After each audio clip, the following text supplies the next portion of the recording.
Bonjour chers élèves, dans cette vidéo, on va étudier la notion des chaînes alimentaires et les réseaux trophiques qui représentent la deuxième partie du chapitre 4, unité de l'écologie. Donc pour bien comprendre ces deux notions, on va essayer à répondre à plusieurs questions. Donc par exemple, on a la forêt qui représente un écosystème de vaste étendue, c'est-à-dire elle est caractérisée par une grande surface qui contient une couverture végétale abondante, c'est-à-dire elle comporte plusieurs espèces et aussi une faune variée, c'est-à-dire une diversité des espèces animales.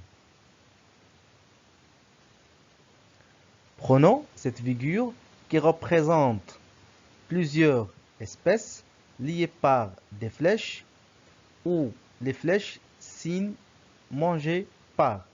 Et d'ailleurs, vous avez déjà étudié la notion des chaînes alimentaires dans le cycle collégien. Alors, en se basant de cette figure, essayez de répondre à ces questions. La première question, citez à partir de cette figure deux exemples de chaînes alimentaires. Prenez votre temps, arrêtez la vidéo et essayez de répondre à cette question.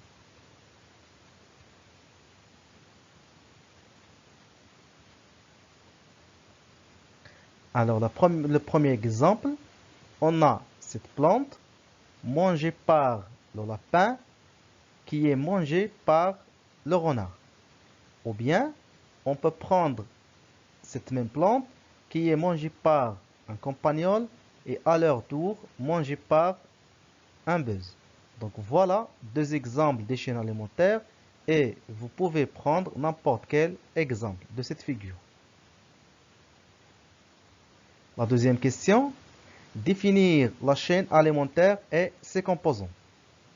Alors d'après ces deux exemples, on remarque que la chaîne alimentaire comporte plusieurs espèces où une espèce mange l'espèce qui lui précède.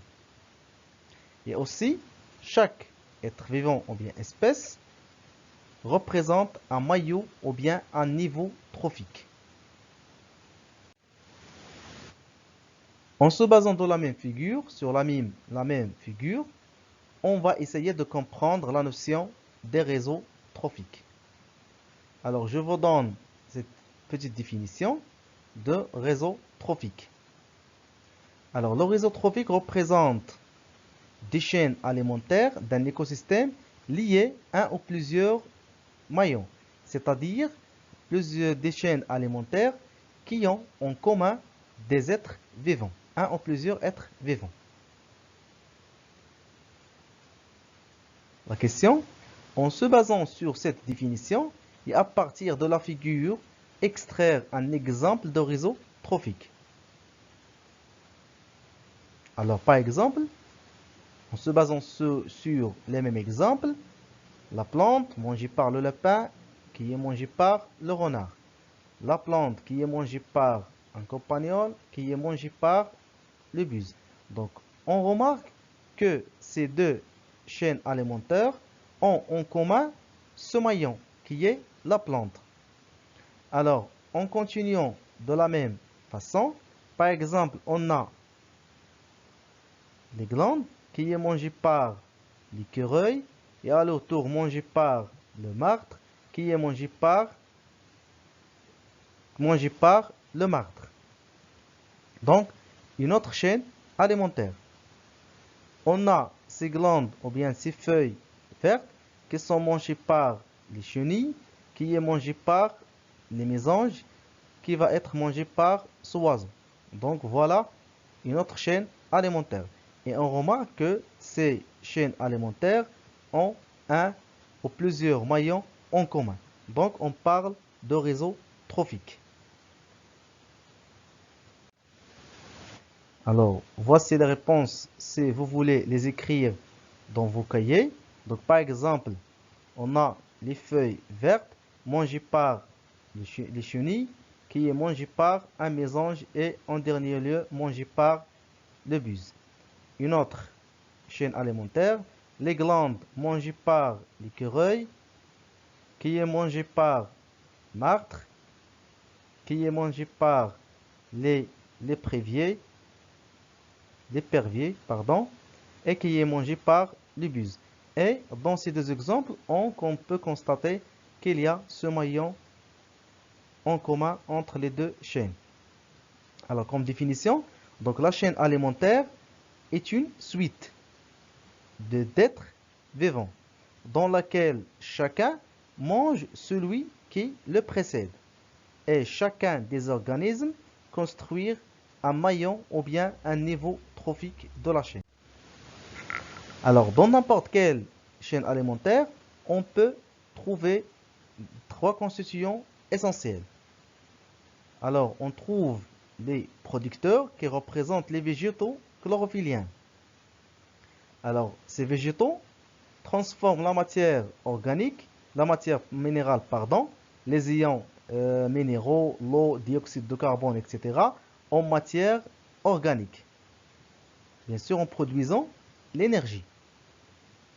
Et en utilisant l'énergie lumineuse du soleil pour la transformer en énergie chimique.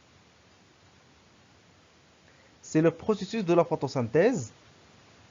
Donc, on peut dire que les producteurs sont autotrophes, c'est-à-dire ils sont capables de produire la matière organique.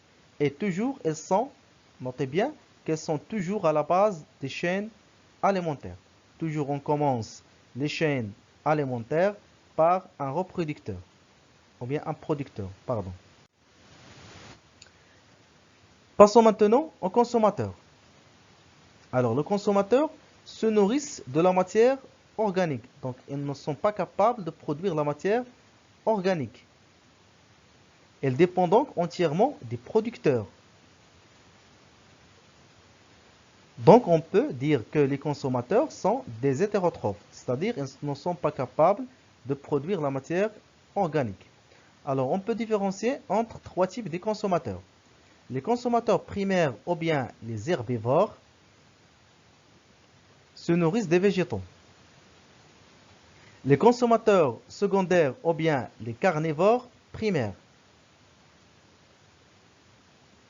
se nourrissent des herbivores. Et enfin, les consommateurs tertiaires ou bien d'ordre supérieur qui se nourrissent des carnivores. Donc, dans les chaînes alimentaires, on trouve toujours les consommateurs. Après, on trouve les producteurs. Après, les consommateurs primaires. Puis, les consommateurs secondaires. Et enfin, les consommateurs tertiaires. Et enfin, il y a les décomposeurs qui utilisent la matière organique morte provenant des producteurs et consommateurs morts, c'est-à-dire les restes des végétaux ou bien les cadavres des animaux, dont ils assurent la transformation en matière minérale. Donc les végétaux transforment la matière minérale en matière organique et les décomposeurs transforment la matière organique en matière minérale. Et notez bien que dans un écosystème, on trouve des consommateurs omnivores, c'est-à-dire se nourrissent d'aliments de diverses origines. Par exemple, l'homme représente un omnivore parce que il peut utiliser des aliments d'origine végétale ou bien d'origine animale. Aussi, on peut dire que les organismes appartiennent au même niveau trophique quand ils sont séparés des végétaux chlorophylliens. C'est-à-dire, par exemple, on a un producteur dans une chaîne alimentaire. Après, on a un consommateur. Dans une autre chaîne alimentaire, on a un producteur suivi par un consommateur. Donc, on remarque que ces deux consommateurs sont séparés des végétaux par le même nombre de maillons. Donc on peut dire que ces consommateurs appartiennent au même niveau trophique.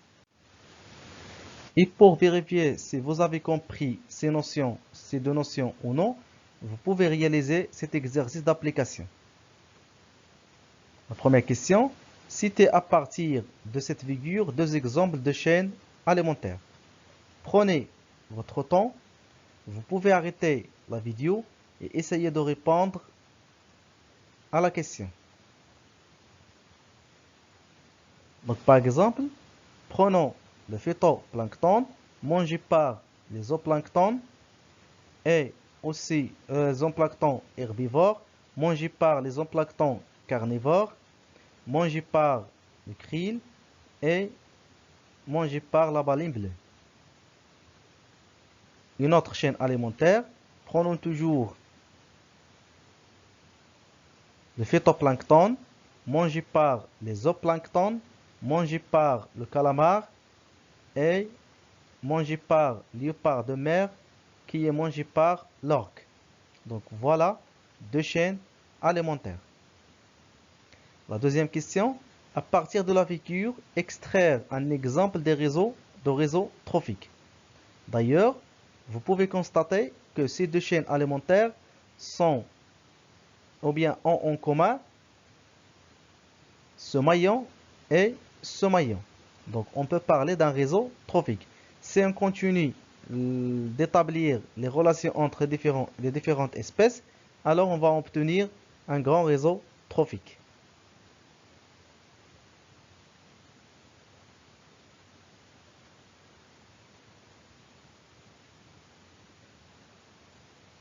Donc voilà, on est arrivé à la fin de ce cours. J'espère que vous avez bien compris la notion de la chaîne alimentaire et des réseaux trophiques. Bon courage et à la prochaine dans une autre vidéo, Inch'Allah.